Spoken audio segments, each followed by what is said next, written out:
Welcome back to Jana's little world. ఇప్పుడే మన channel ఎవరైనా ఫస్ట్ టైం చూస్తున్నట్లయితే సబ్స్క్రైబ్ చేసుకోండి, అలాగే పక్కన ఉన్న బెల్ ఐకాన్ కూడా యాక్టివేషన్ చేసుకోండి.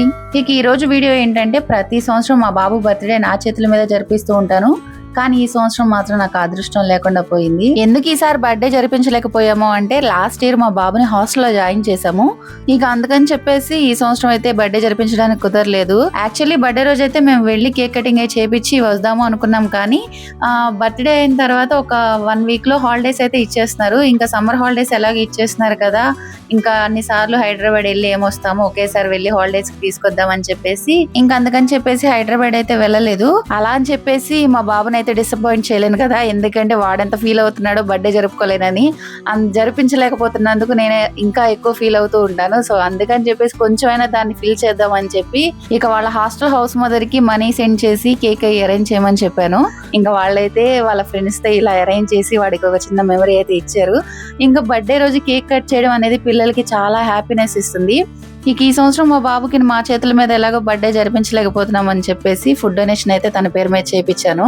అలా చేయించడం వల్ల నాకు చాలా హ్యాపీగా, అలాగే సాటిస్ఫాక్షన్ గా అనిపించింది. ఎంత దూరంగా ఉన్నా తన పేరు మీద ఒక మంచి పని చేశాను అనే ఒక ఆనందం అయితే కలిగింది.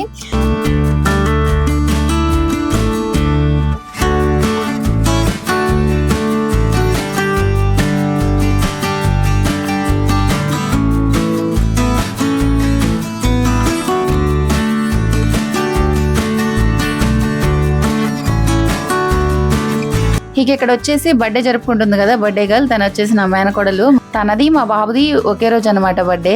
ఎవ్రీ ఇయర్ ఇద్దరికి కలిపి ఒకేసారి ఒకే చోట కేక్ కటింగ్ అయితే చేపిస్తూ ఉంటాము. కానీ ఈ సంవత్సరం అలా జరగలేదు. సపరేట్ గా ఇద్దరు బర్త్డే సెలబ్రేషన్స్ అయితే జరుపుకున్నారు. ప్రతి సంవత్సరం లాగానే ఈ సంవత్సరం కూడా 2 కేక్స్ ఉన్నాయి టేబుల్ మీద. కానీ కట్ చేసే వాళ్ళు మాత్రం ఒకలే ఉన్నారు, ఎందుకంటే ఒకలే హాస్టల్లో ఉన్నారు కదా. ఇక 2 కేక్స్ బర్త్డే గలే కట్ చేసింది. బర్త్డే అంటే పిల్లలు లేకపోతే ఎలా చెప్పండి. ఇంకా చుట్టుపక్కల ఉన్న పిల్లలు, వీళ్ళ ఫ్రెండ్స్ అందరూ కలిసి బర్త్డే పార్టీని అయితే సక్సెస్ఫుల్ చేసి చాలా హ్యాపీగా ఎంజాయ్ చేశారు. పిల్లలందరికీ బర్త్డే అంటే ఎక్కడ లేని ఆనందం వచ్చేస్తూ ఉంటది. బర్త్డేకి ఒక నెల ముందు నుంచే ఏ డిజైన్ కేక్ తెప్పించుకోవాలి, ఎలాంటి చాక్లెట్స్ తెప్పించుకోవాలి, వాళ్ళ బెస్ట్ ఫ్రెండ్స్ కి ఏ టైప్ చాక్లెట్స్ ఇస్తే బాగుంటది, ఇలా ఎన్నెన్నో ప్లాన్స్ వేసేస్తూ ఉంటారు. ఇప్పుడు పిల్లలందరికీ బర్త్డే అంటే వాళ్ళకున్న దాంట్లో పేరెంట్స్ ఎలాగోలా అరేంజ్ చేసి కేక్ కటింగ్ అయితే చేపిస్తున్నారు. కానీ మా చిన్నప్పుడు బర్త్డే ఎలా జరిగేదంటే, పొద్దున్నే లేసామా, తలకు స్నానం చేసామా, కొత్త బట్టలు వేసుకున్నామా, ఇంట్లో అమ్మ ఏదైనా పాయసం అలా స్వీట్ ఏదైనా చేస్తే దాన్ని తినేసి ఇంకా ఆ ఒక్కరోజు మాత్రం టీవీ రిమోట్ కు మనమే యజమానులం అనమాట. ఎవరు మన చేతిలో తీసుకోకుండా మన ఇష్టం వచ్చినట్టు బొమ్మలు చూసుకొని ఇచ్చేవాళ్ళు. ఇక బర్త్డే రోజు మాత్రం ఇంట్లో ఎంత అల్లరి చేసినా ఎవరు తిట్టడం గానీ కొట్టడం గానీ చేసేవాళ్ళు కాదు. ఎందుకంటే బర్త్డే రోజు తన్నులు తిన్నా తిట్లు తిన్నా సంవత్సరం అంతా అలాగే ఉంటదని చెప్పేసి ఎవరు ఏమనుకోకుండా ఉండేవాళ్ళు ఆ ఒక్కరోజు మాత్రమే.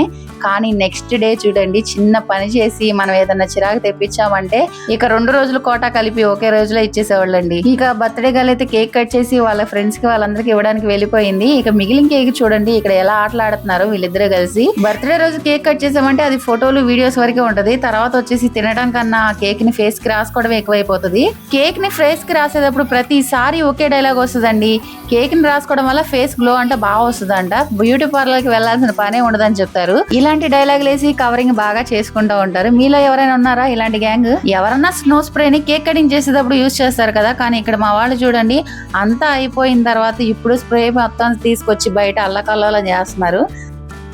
అదేంటి అంటే, కేక్ కటింగ్ చేసేటప్పుడు స్ప్రే చేస్తే ఈ స్ప్రే కేక్ మీద పడిద్ది కదా, మనమే కదా తింటాము, అందుకని చెప్పి స్ప్రే చేయలేదని చెప్పేసి మళ్ళీ ఇక్కడ కవరింగ్ అనమాట. స్ప్రే బాటిల్ తీసుకొచ్చినందుకు వీళ్ళందరూ కలిసి దానికి బాగానే న్యాయం చేశారు. కానీ లాస్ట్ లో వీళ్ళ డైలాగ్ ఏంటంటే, ఈ బాటిల్ అసలు స్ప్రేనే లేదు, డబ్బులన్నీ వేస్ట్ అయిపోయినాయి. అబ్బా, ఎంత చక్కగా ఆట మొత్తం ఆడేసుకుని స్ప్రే చేసిన తర్వాత చిలక పలుకులు పలుకుతున్నారండి. ఇక బర్త్డే హడావిడి కంప్లీట్ అయిపోయిన తర్వాత అందరికీ కలిపి మా వదిన వంట అయితే చేసింది. ఇంకా అందరం కలిసి కూర్చుని కాసేపు మాట్లాడుకుంటే అలా భోజనం అయితే కంప్లీట్ చేస్తాము.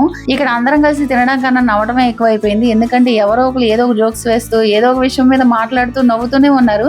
ఇక అందరి భోజనం అయిపోయిన తర్వాత లాస్ట్ లో మా వదిన ఫైనల్ టచ్ గా డ్రింక్ అయితే ఇస్తుంది. ఈ డ్రింక్ తాగకపోతే ఏంటోనండి ఏ పార్టీ ఫిల్ అవుతుంది. నేను లాస్ట్ టైం ఒకసారి మీకు చెప్పాను, ఏదైనా చిన్న ఫ్యామిలీ గ్యాదరింగ్స్ ఉన్నాయంటే దాంట్లో ఖచ్చితంగా కూల్ డ్రింక్స్ ఉండాల్సిందే. ఖచ్చితంగా మేమందరం ఉన్నామంటే థమ్స్ అప్ ఉంటుంది, ఇంకా వేరే డ్రింక్ అనేది మా దగ్గరికి రానివ్వము.